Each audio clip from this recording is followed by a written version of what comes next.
That's a modem. It's used to connect the computer to the phone line so I can send faxes and access the internet. So you can go online and all that? Yes. And I use the World Wide Web for finding information on astronomy, movies, UFOs, just about anything. Sports? Cars? Uh-huh. And I can exchange information with people, too. I belong to a chat group on astronomy. I just use my computer to write letters and reports. Why don't you get on the internet? It's not really expensive. Maybe I will. It sounds like fun. Page 40, Exercise 2, Part B. Listen to the rest of the conversation. What else does Andrea use her computer for? I have such a great time working and playing on my computer. But you know the best thing about it? What? The best thing is that I can keep in touch with my family and friends without having to pick up the phone. Oh, you use email, right? Right. At the beginning of the year, I was spending a fortune on long-distance calls to everyone back home. But now my mom and my two sisters have email, so we send each other messages almost every day. That sounds great.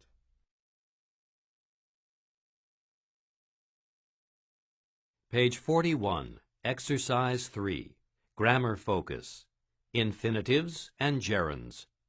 Infinitives and gerunds can describe a use or a purpose. Infinitives. A modem is used to connect computers to phones. Computers are often used to write letters. I can use the World Wide Web to find information. Gerunds. It's used for connecting computers to phones. They're often used for writing letters. I can use it for finding information. Page 41, Exercise 4. Pronunciation. Syllable stress. Part A. Where is the stress in these words and compound nouns? Mark the stressed syllable. Then listen and check. Television programs, Telephone calls. travel reservations, Weather report. fingerprinting, Photocopy. fax machine, Internet. Page 42, Exercise 6. Listening. Part B. Listen to interviews with the people in Part A. Were your guesses correct?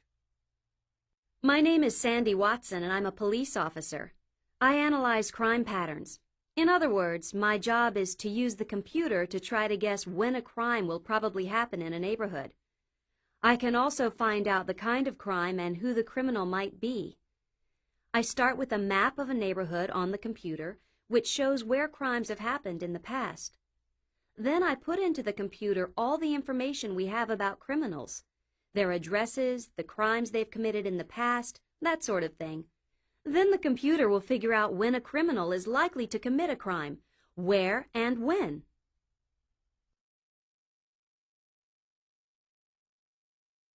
My name is Alex Hunt, and I'm a psychotherapist. I help people change their behaviors.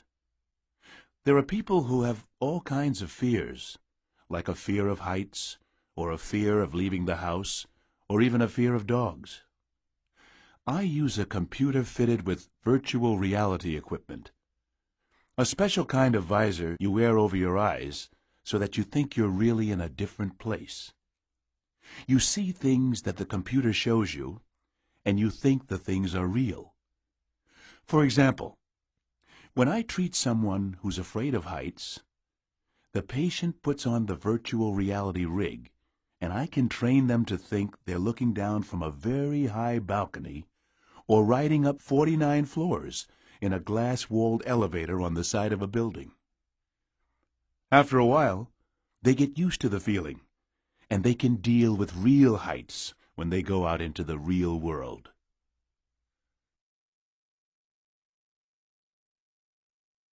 My name's Janet Brown.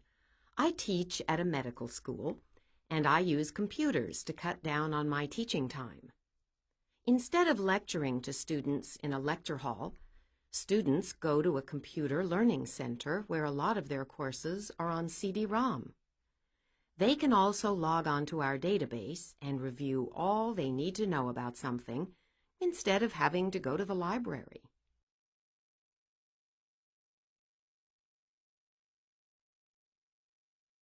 Page 43, Exercise 7, Conversation. Part A. Listen and practice. I read the instructions, but I'm still not sure how to use my cellular phone. Actually, it's pretty easy. First of all, don't forget to turn it on. Got it. Then dial the number, and remember to press the send button. That's all? Pretty much. Just make sure to recharge the batteries every few weeks, and try not to drop it. It's fragile.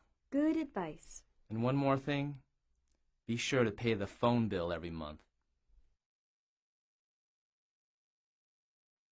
Page 43, Exercise 8, Grammar Focus.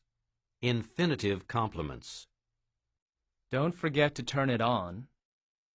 Remember to press the send button. Make sure to recharge the batteries. Try not to drop it. Be sure to pay the phone bill every month. Page 44, Exercise 9, Free Advice. Part A. Listen to people give advice about 3 of the things below. Write down the name of each item. 1. It's best to use a stand when you're filming with this. If you hold it by hand, the picture is often not very steady. Be careful when you put in the battery. If you push too hard, you can actually do some damage.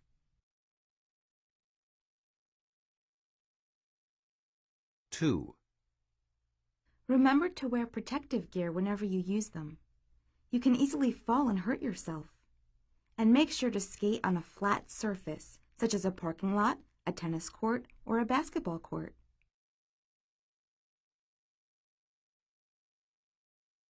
3. Be sure to put it in correctly.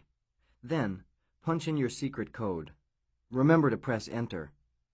Don't forget to count your money before you leave the machine.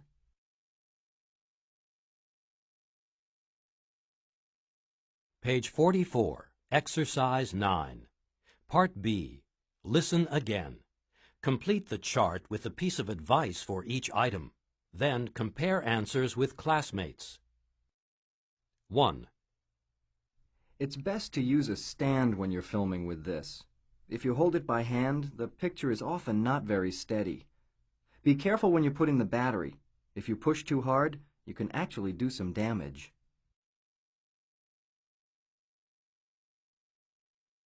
2. Remember to wear protective gear whenever you use them. You can easily fall and hurt yourself. And make sure to skate on a flat surface, such as a parking lot, a tennis court, or a basketball court.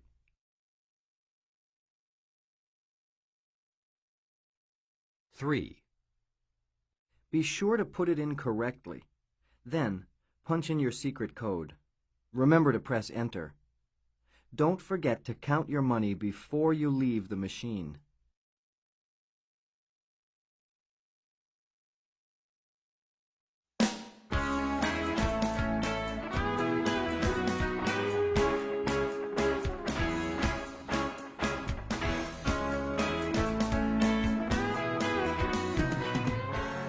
Unit 8. Let's celebrate. Page 47. Exercise 3. Conversation. Part A. Listen and practice. Did you know next week is Halloween? It's on October 31st. So, what do you do on Halloween? We don't have that holiday in Russia. Well, it's a day when kids dress up in masks and costumes. They knock on people's doors and ask for candy by saying the words trick or treat. Sounds interesting. But it's not just for kids. Lots of people have costume parties. Hey, my friend Pete is having a party. Would you like to go? Sure, I'd love to. Page 47, Exercise 3, Part B. Listen to the rest of the conversation. What are Leo and Natasha going to wear to the Halloween party? So, are we going to wear costumes to the party? Of course. That's half the fun. Last year I rented this great Dracula costume, and this year I'm going as a clown. A clown? Yes, you would make a good clown. Hey. Oh, I'm just kidding. What about me? What kind of costume should I wear? Why don't you go as a witch? I saw a terrific witch outfit at the costume store. A witch? Yeah, that's a good idea. So after I scare people, you can make them laugh.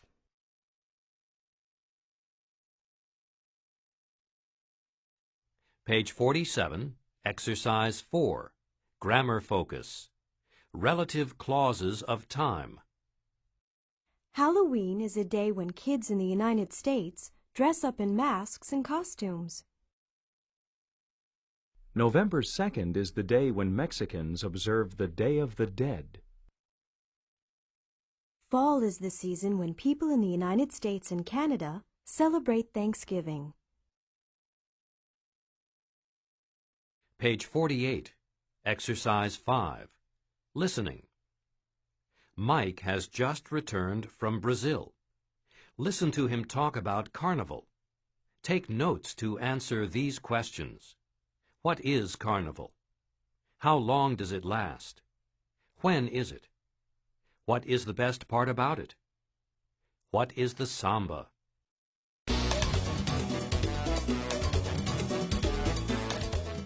Isn't that music fantastic? It's from a samba CD that I got when I was in Rio for Carnival. Wow, Carnival in Rio is really something. It's a party that lasts for 4 whole days.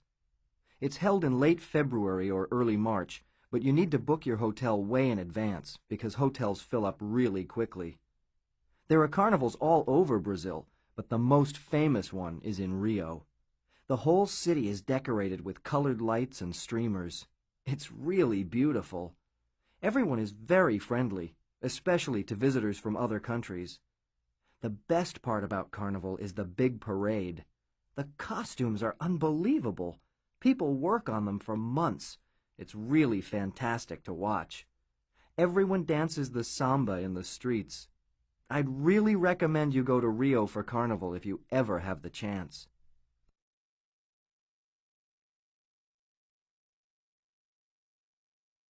Page 49, Exercise 8, Conversation. Part A. Listen and practice. You look beautiful in that kimono, Murray. Is this your wedding photo? Yes, it is. Do most Japanese women wear kimonos when they get married? Yes, many of them do. Then after the wedding ceremony, the bride usually changes into a Western bridal dress during the reception. Oh, I didn't know that. Page 49, Exercise 8, Part B. Listen to the rest of the conversation. Take notes to answer these questions. Where was Mari's wedding held? Who attended the wedding ceremony? What happened at the reception? Did you get married in the church, Murray? No, the ceremony was held at a shrine. Oh, a shrine? Yes, we were married by a priest in a traditional Shinto ceremony. And who went to the ceremony? Well, only the immediate family attended the ceremony. You know, our parents, grandparents, brothers and sisters. And what about the reception? What was that like? Lots of friends and relatives came to the reception, about 100 people. And the first thing that happened was that the main guests gave formal speeches. Speeches? Yes, and then after that, all the guests were served a formal meal. While everyone was eating and drinking, lots of other guests gave short speeches or sang songs. Some of the speeches were funny. Sounds like fun. Yes, the songs and speeches are all part of the entertainment during a wedding reception. And then, at the end of the reception, each guest received a present for coming to the wedding. A present from the bride and groom? Yes, it's a Japanese custom. What a nice custom.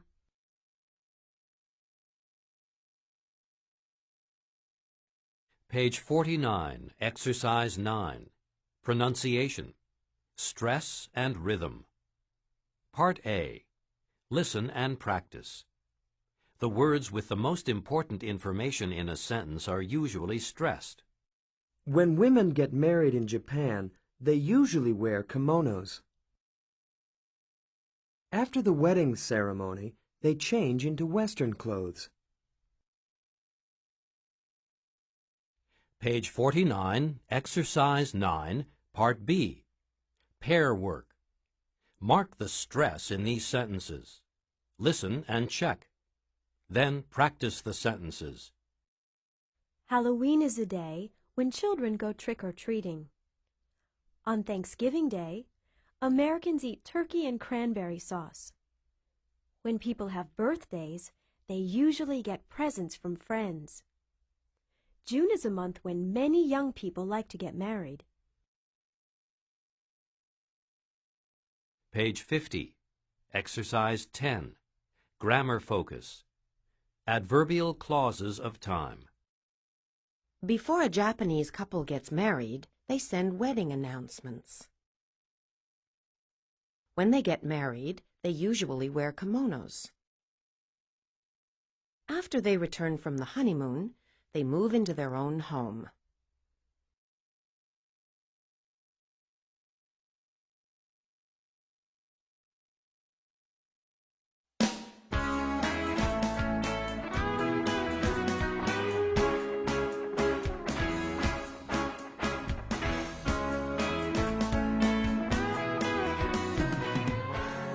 Review of Units 5 to 8.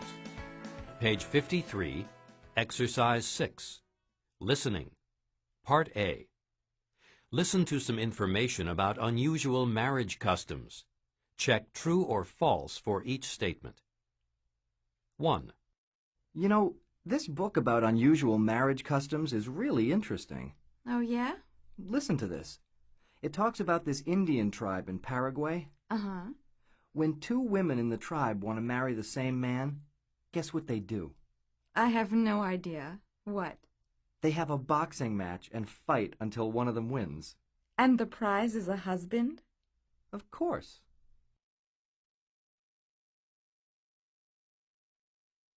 2. Say, do you know anything about Malaysia? A little, I guess. Why?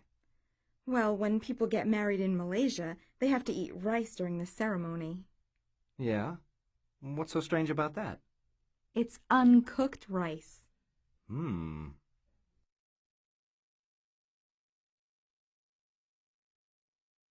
3. Oh, here's another one.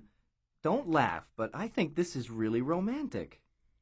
You think something is romantic? What is it? Do tell. In Italy, a friend or family member often brings a pair of white doves, you know, those beautiful white birds, to the wedding.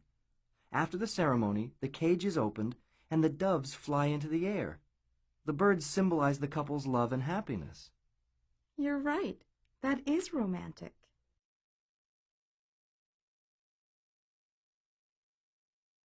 4. Well, here's an interesting custom from India. Let's hear it.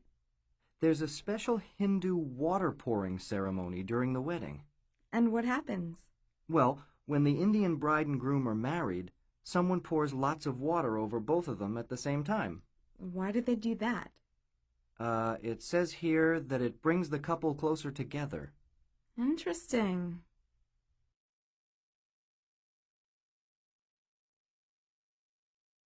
Page 53, Exercise 6, Part B. Listen again. For the statements that you marked false, write the correct information. 1. You know, this book about unusual marriage customs is really interesting. Oh, yeah? Listen to this. It talks about this Indian tribe in Paraguay. Uh-huh. When two women in the tribe want to marry the same man, guess what they do? I have no idea. What? They have a boxing match and fight until one of them wins. And the prize is a husband? Of course.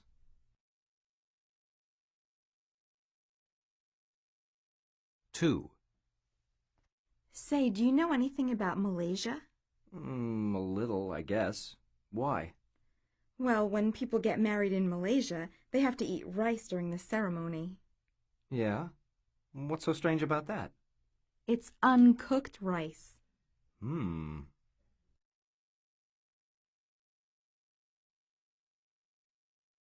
3.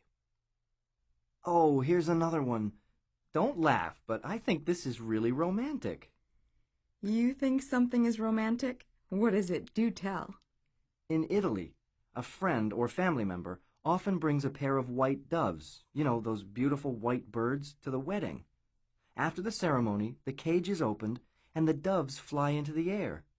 The birds symbolize the couple's love and happiness. You're right. That is romantic.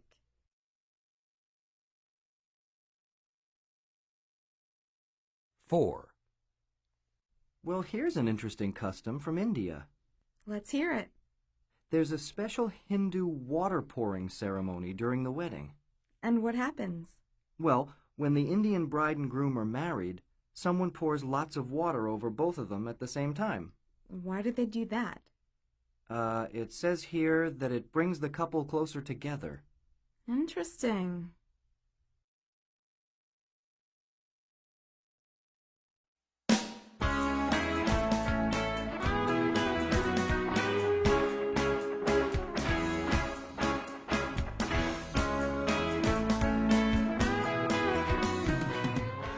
Unit 9, Back to the Future. Page 54, Exercise 2. Conversation. Part A. Listen and practice. The neighborhood sure has changed. What was this place like before, Grandpa? Well, there used to be a grocery store right here on this corner. It was pretty quiet. Not many people lived here then. These days, the population is growing fast. Yeah, I bet they'll tear down all these old buildings soon. In a few years, there will be just malls and high-rise apartments. Hey, that doesn't sound too bad. No, but I'll miss the old days.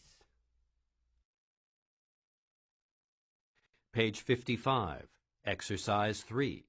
Grammar focus. Time contrasts. Past. In the past, not many people lived here.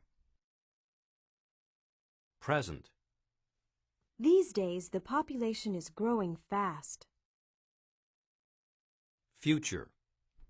Soon, there will be a lot of high-rise apartments. People used to shop at grocery stores.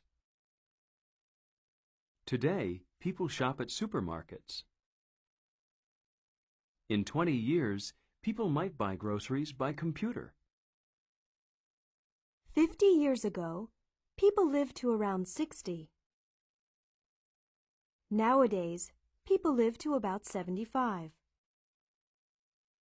In the future, people are going to live even longer. Page 55, Exercise 4. Pronunciation. Intonation. Part A. Listen and practice. Notice the intonation of these sentences. 30 years ago, very few people used computers. Today, people use computers all the time. In the future, there might be a computer in every home. Page 56, Exercise 5. Listening. Listen to people discuss changes. Check the topic each person talks about. What change has each person noticed? Are things better or worse than they were? 1. How long have you been living here? Oh, for over 20 years. And have you noticed a lot of changes during that time? Oh, yes, quite a few. This is a much nicer place to live now than it used to be. It's much greener. When I first moved here, there weren't many trees around.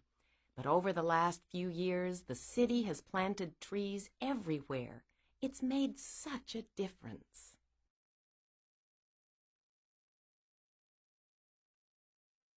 Two. How do you like living here? Well, it's an interesting city, but you really need a car here. Otherwise, you can't go anywhere. There used to be a good bus system, but there isn't anymore. Why is that?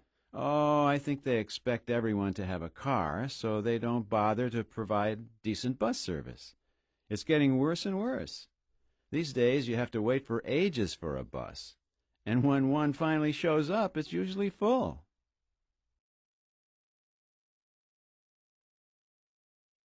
Three. I can't believe how much this neighborhood has changed. What do you mean? Well, when Joe and I first bought this house, that was almost 20 years ago, of course, there were lots of young couples with little children living on this street. I don't see any kids out today. That's because they've all grown up and moved out of their parents' houses. Just about the only young children we see around here these days are the grandchildren when they come to visit. It's a shame. I miss the sounds of kids playing. It's gotten way too quiet around here.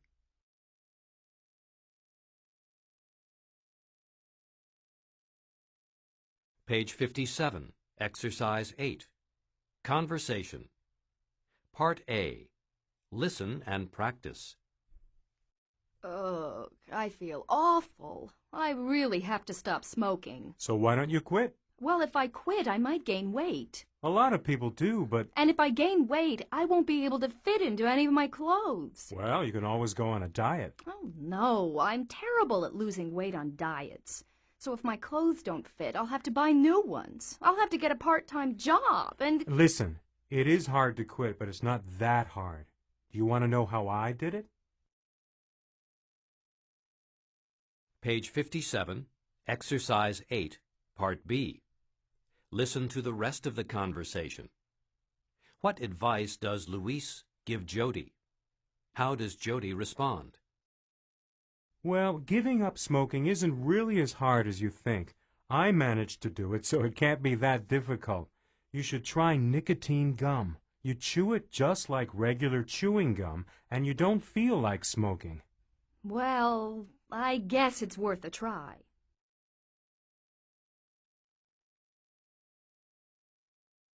Page 57, Exercise 9. Grammar focus. Conditional sentences with if clauses.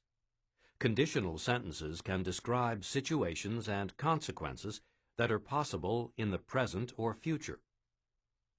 Possible situation with present tense forms. If I quit smoking.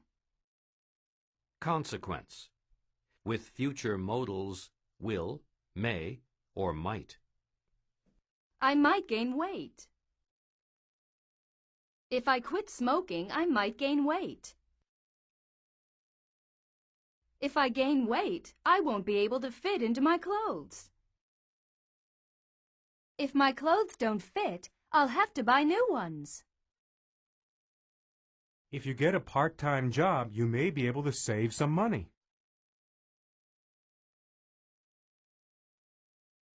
CD3.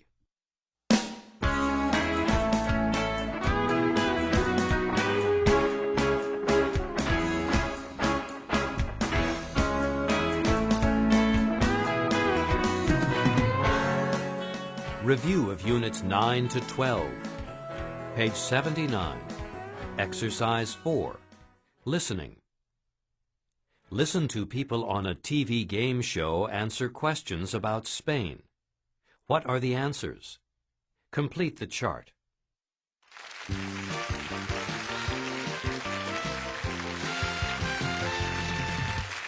Welcome to today's show.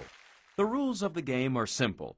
I will ask a question, and the first contestant to hit the buzzer gets to answer that question. Each correct answer is worth $100. Today's topic is Spain. Are you ready, contestants? The first question for $100 is, what is the currency in Spain? The peseta. That's right, the peseta. That's spelled P-E-S-E-T-A. And now for the next question. Do they drive on the right or the left in Spain? They drive on the right. Correct. You're doing very well, contestant A. Maybe the other contestants can catch up on our next question. What is the population of Spain? 40 million people? Right you are, 40 million. Let's see how you do with this next question. What is the capital of Spain? Yes, contestant C. Lisbon? No, I'm sorry. Anyone else know the answer? The capital is Madrid. That's right. Well, contestant A is clearly in the lead, and there are only 2 more questions left. Let's go, players. The next question is, what is one of the most popular sports in Spain? That would be bullfighting. Good for you. You now have 1 correct answer. And now for our last question of the game. This is a special bonus question for $200. How many countries are located next to Spain, and what are they? 2 countries border Spain, France and Portugal. Contestant B, by answering that question correctly, you have now tied contestant A for the lead. We'll see you both back here tomorrow for the championship playoff. Thank you all for joining us today.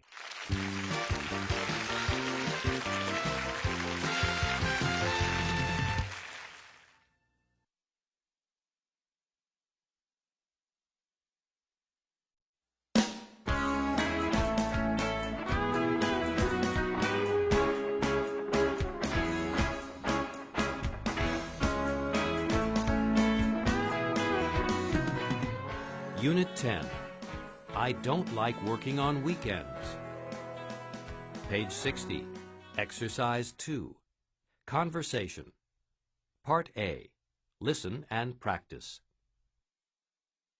Any interesting jobs listed on the internet today? Well, there are a lot of retail jobs, selling clothes and stuff, but you have to work Saturdays and Sundays. I hate working on weekends. So do I. Oh, here's a job in sales. It's a job selling children's books to bookstores. That sounds interesting. Yeah. Let's see. You need to have a driver's license, and you have to work some evenings. I don't mind working evenings during the week, and I enjoy driving. So what's the phone number? It's 798-3455. Page 60, Exercise 2, Part B. Listen to Brad call about the job. What else does the job require? Delta Education. Hello. I'm calling about the job you advertised for a salesperson. Is it still available? Yes, it is. Well, can you tell me something about the job? Sure. Our company sells educational books for children. We're looking for part-time salespeople to promote our books to local bookstores. That sounds interesting. I'm a student, and I'm looking for part-time work. Well, perhaps you'd like to come in for an interview. Yes, I would. Oh, just one thing we didn't mention in the advertisement. Some of our books are in Spanish, so we'd like to hire someone who speaks Spanish. Oh, as a matter of fact, I do. Good. Well, let me arrange a time for you to come in for an interview.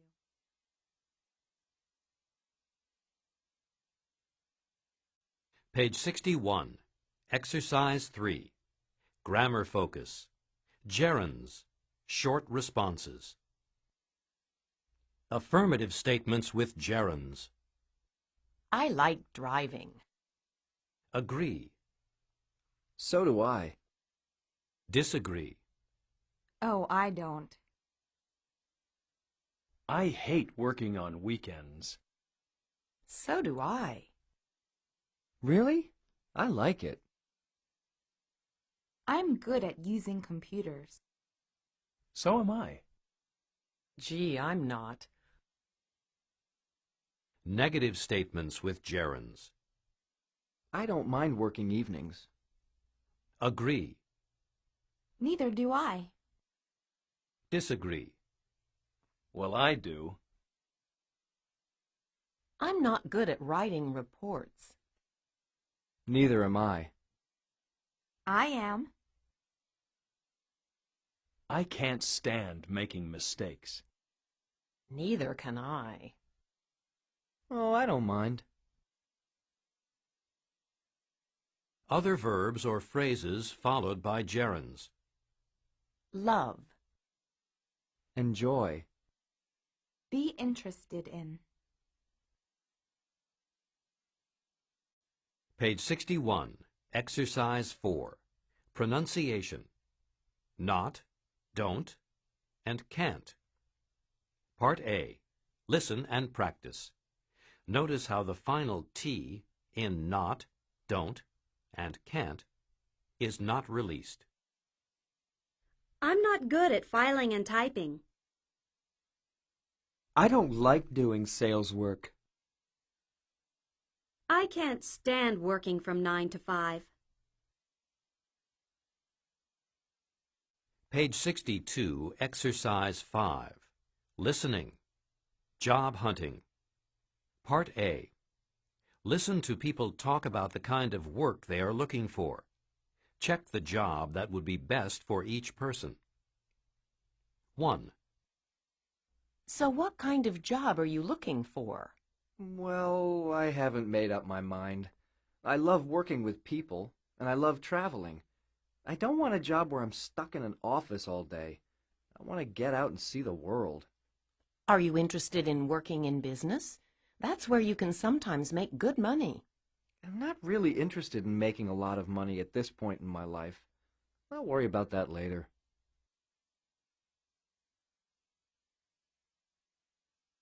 2. What kind of career are you planning for yourself? I don't know. I think I'd like to have a job where I can help people. Everybody else in my family's in law or business, boring stuff like that. That's just not for me. I know I'd like to work overseas, though. Maybe in a children's hospital in a developing country.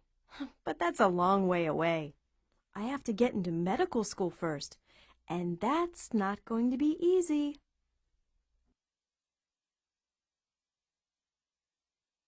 3. What kind of job do I have in mind? Well, I don't want a regular 9-to-5 job. Eventually, I'd like to get into acting. Maybe even break into movies. But I guess that won't happen for a while. So what are you doing in the meantime?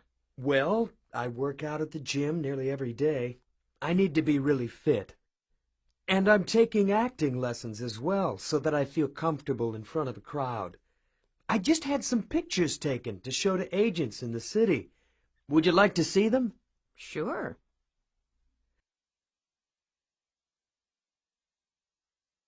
Page 62, Exercise 5, Part B. Listen again. What did each person say that made you choose the jobs you did? 1. So what kind of job are you looking for? Well, I haven't made up my mind. I love working with people, and I love traveling. I don't want a job where I'm stuck in an office all day. I want to get out and see the world. Are you interested in working in business? That's where you can sometimes make good money. I'm not really interested in making a lot of money at this point in my life. I'll worry about that later.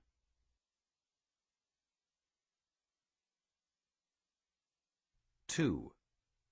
What kind of career are you planning for yourself? I don't know. I think I'd like to have a job where I can help people. Everybody else in my family's in law or business, boring stuff like that. That's just not for me. I know I'd like to work overseas, though. Maybe in a children's hospital in a developing country. But that's a long way away.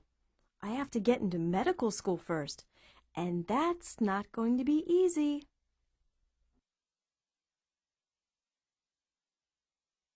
3. What kind of job do I have in mind? Well, I don't want a regular 9-to-5 job. Eventually, I'd like to get into acting. Maybe even break into movies. But I guess that won't happen for a while.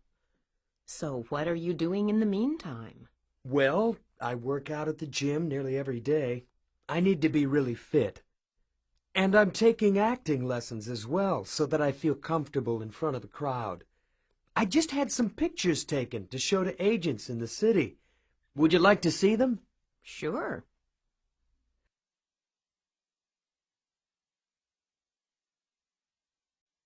Page 63, Exercise 7. Part B. Listen to 4 conversations about these people. Check the adjective that best describes each person. 1.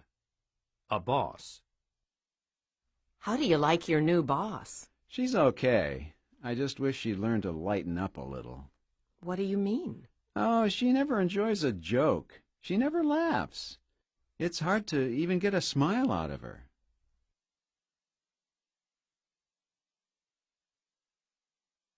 2. A co-worker.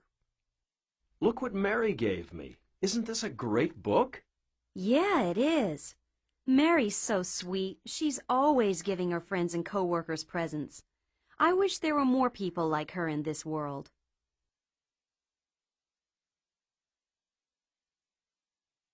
3. A teacher. What do you think of the new French teacher? Well, she's kind of strange. She's in a good mood one minute and in a terrible mood the next.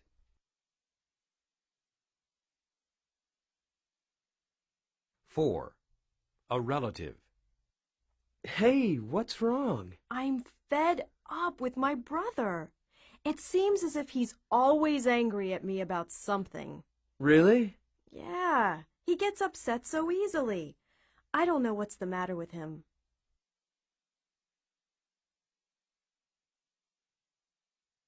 Page 63, Exercise 8. Conversation. Part A. Listen and practice. I don't know what classes to take this semester. I can't decide what I want to do with my life. Have you thought about it, Brenda? Yes, I have.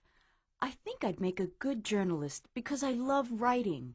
Maybe I could be a teacher because I'm very creative and I like working with kids. Oh, I wouldn't want to be a teacher. I'm too impatient. I know one thing I could never do. What's that? I could never be a stockbroker because I'm not good at making decisions quickly. Page 63, Exercise 8, Part B. Listen to Tim and Brenda discuss 2 more jobs. What are the jobs? Why wouldn't they be good at them?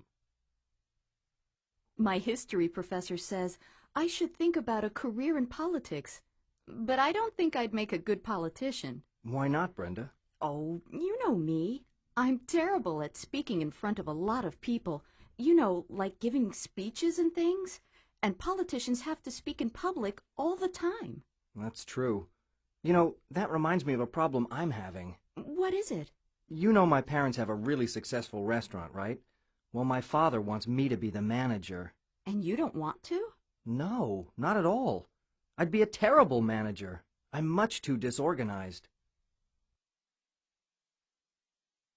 Page 64, Exercise 9, Grammar Focus. Clauses with because. Because introduces a cause or reason. I'd make a good journalist because I love writing. I wouldn't want to be a teacher because I'm too impatient. I could be a teacher because I'm very creative. I could never be a stockbroker because I'm not good at making decisions quickly.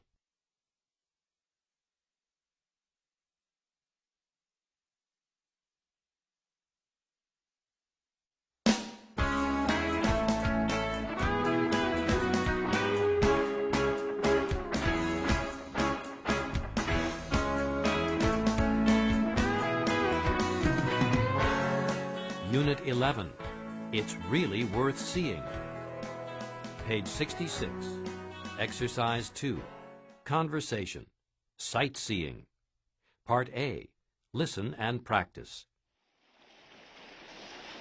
We are now approaching the famous Statue of Liberty, which has welcomed visitors to New York Harbor since 1886. Wow! Look at it. Incredible, isn't it? The statue was given to the United States by the people of France. It was designed by the French sculptor Bartholdi. It's really huge. Do we get to go inside? Of course. We can climb the stairs all the way up to the crown. Stairs? There's no elevator? Not to the top, but it's just 142 steps. Page 66, Exercise 2, Part B. Listen to what else the guide says. What is the Statue of Liberty made of? How many people visit the statue every year? Let me tell you a little more about the statue before you climb to the top. In case you're wondering what the statue is made of, it has a framework inside that's made of iron. The outer skin is made of copper. The copper skin is only 2.4 millimeters thick. The supporting framework inside the statue is what holds the whole thing together. The Statue of Liberty is a major tourist attraction, and every year about 2 million people from all over the world come here to visit it.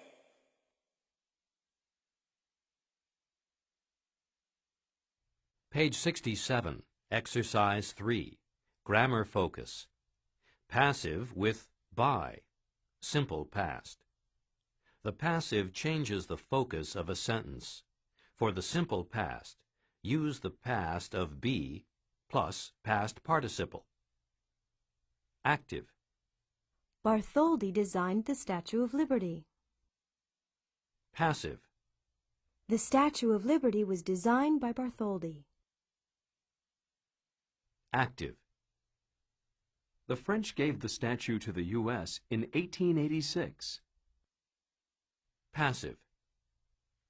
The statue was given to the U.S. by the French in 1886.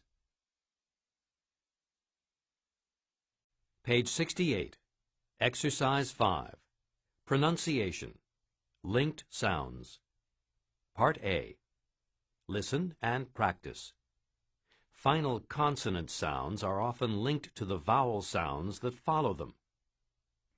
The Colosseum in Rome was opened in 80 A.D. The light bulb was invented by Thomas Edison. Page 68, Exercise 5, Part B. Mark the linked sounds in these sentences. Listen and check. Then practice the sentences. The Eiffel Tower was an important advance in engineering. The Taj Mahal is a tomb for the wife of an Indian prince. Page 68, Exercise 6. Listening. Ancient monuments. Listen to 3 tour guides describe some very old monuments. Take notes to answer the questions below. Then compare with a partner. 1. The pyramids. Who built them? Why were they built? The pyramids were built more than 4,000 years ago by the Egyptians. The most famous ones are on the west bank of the River Nile, outside of Cairo. They served as burial places for the Egyptian kings. After a king's death, his body was turned into what is called a mummy. This preserved it. The king's mummy was placed inside the pyramid together with treasures and the king's belongings.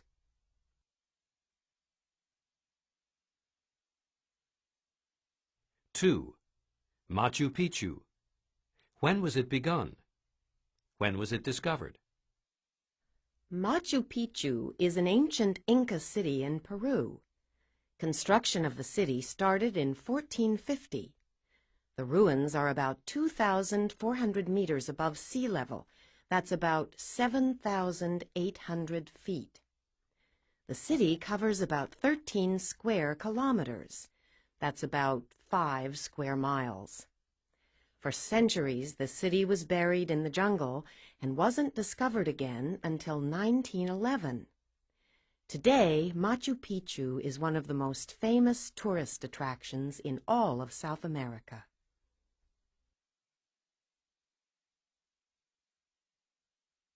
Three, the Great Wall of China. Why was it built? How long is it? The Great Wall of China is the longest man-made structure ever built. It was built to protect one of the Chinese kingdoms. Much of what exists of the wall today was built during the Ming Dynasty in the late 1400s, although parts of the wall are much older and go back to around 200 BC. The wall is about 35 feet high, or 11 meters, and a stone roadway runs along the top of it. The main part of the wall stretches for about 2,000 miles, that is, about 3,400 kilometers.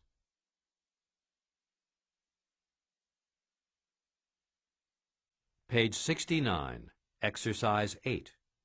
Conversation. Listen and practice.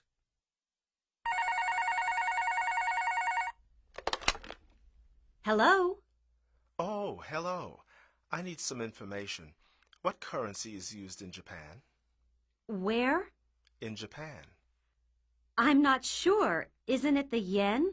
Oh, yes. And do they drive on the left or the right? I think the left, but I'm not sure.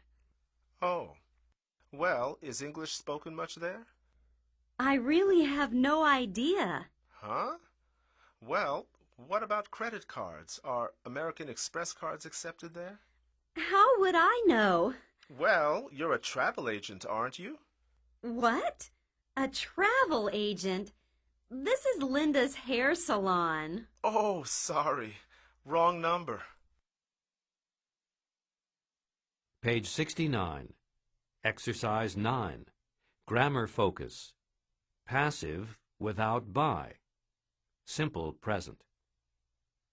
Active. They use the yen in Japan. Passive. The yen is used in Japan. Active. They speak both Spanish and Portuguese in Latin America. Passive. Both Spanish and Portuguese are spoken in Latin America. Active. They grow a lot of coffee in Brazil. Passive. A lot of coffee is grown in Brazil. Page 70. Exercise 11. Listening. Listen to a short talk about Colombia. Complete the chart. Colombia is located in the northwestern part of South America and is the fourth largest country in South America. It has coastlines on both the Atlantic and the Pacific Oceans. It has a population of around 36 million and is a very beautiful country with snow-capped mountains as well as hot lowland plains. The capital city is Bogota, which was founded by the Spaniards in 1538. Almost all Colombians speak Spanish, which is the country's official language.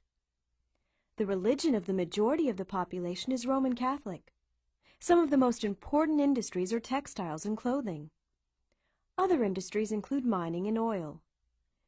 Agriculture is the most important section of the economy, and Colombia's main agricultural products are coffee, flowers, sugar, bananas, rice, corn, and cotton. Colombia produces more coffee than any other country except Brazil.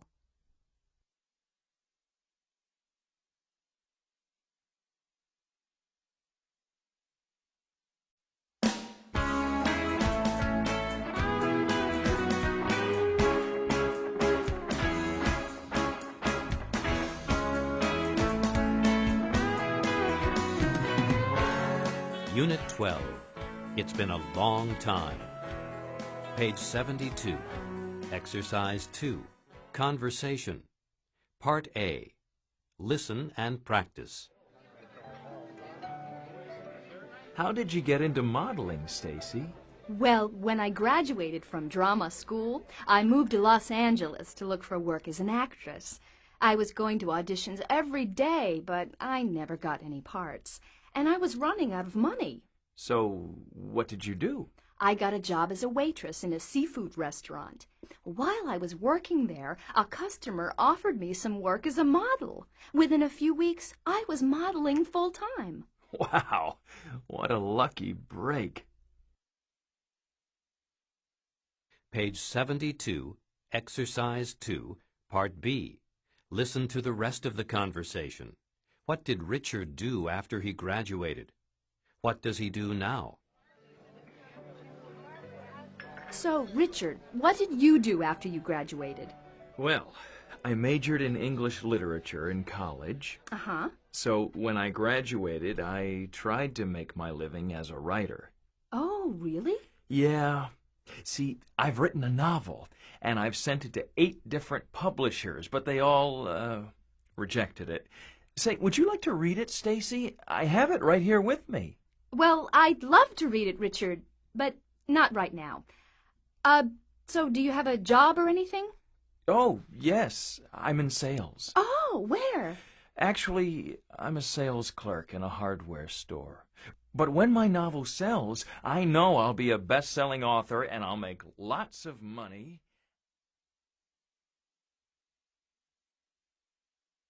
Page 73, Exercise 3, Grammar Focus.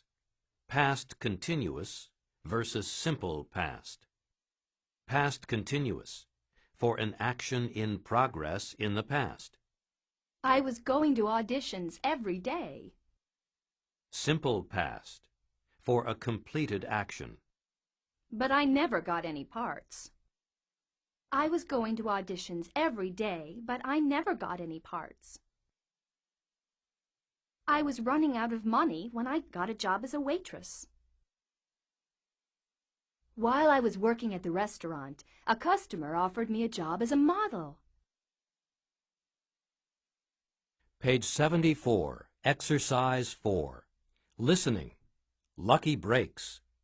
Listen to people talk about their professions. What professions are they in? How did they get their lucky breaks? Celia. So what do you do, Celia? I have a small advertising agency. An advertising agency? That's interesting. So how did you get started? Well, I used to work for a big advertising agency, but I wasn't happy there. I wasn't getting very interesting work. Anyway, one of our clients came to me one day. I used to handle their account. It's a travel company. And they said they really liked my work. They told me that if I started my own agency, they would give me their account. That was a really lucky break for me. It was quite a big account, so I decided to take a chance and open my own business. I soon found I was getting plenty of work on my own, and that's how it all started. So now I have a small company with a staff of just 4, but we're really busy and I love what I'm doing.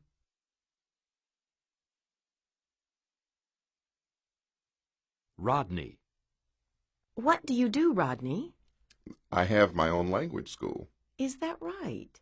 And how did you get started? Well, I was teaching in a language school here in the city a few years ago. It was just a small school, and I loved the work, but the owner of the school didn't run it very well. Then she decided to sell the school. I didn't have the money to buy it, but I have an uncle who's kind of rich, so I asked him for a loan. My uncle lent me the money, and I bought the school. And it's going well for you. Very well. My uncle really came through for me. He gave me my lucky break. In fact, I've already paid him back almost all the money he lent me.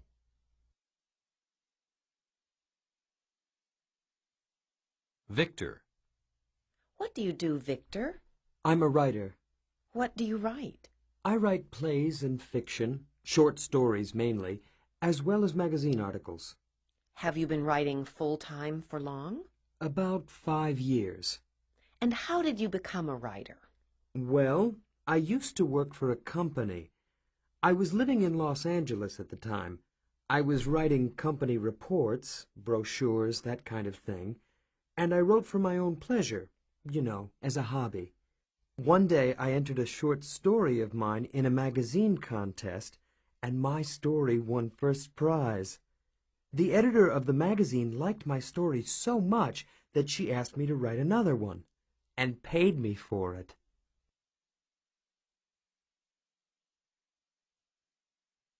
Page 75, Exercise 7, Conversation. Part A.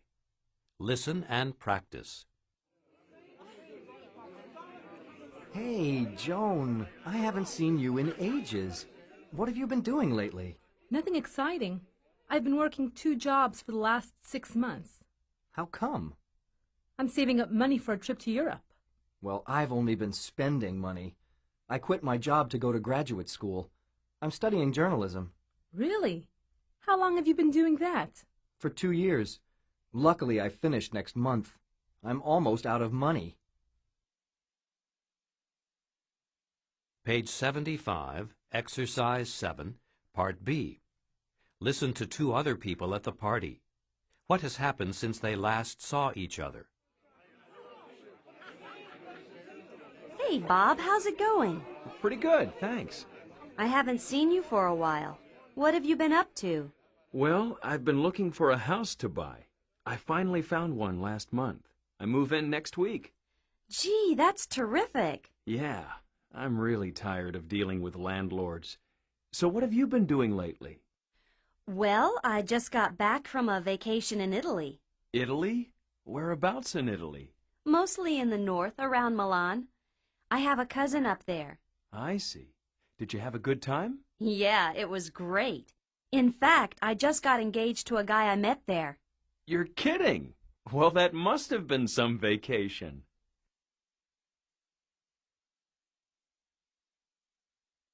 Page 75, Exercise 8. Grammar focus. Present perfect continuous. Use the present perfect continuous for actions that start in the past and continue into the present. What have you been doing lately? I've been working 2 jobs for the last 6 months. Have you been saving money? No, I haven't been saving any money. I've been spending it. Page 76, Exercise 9. Pronunciation. Contrastive stress. Part A. Listen and practice. You can change the meaning of a sentence by stressing different words. I've been studying journalism. Normal stress. Has your brother been studying journalism? No, I've been studying journalism. Are you going to study journalism? No, I've been studying journalism. Have you been teaching journalism? No, I've been studying journalism. Have you been studying literature? No, I've been studying journalism.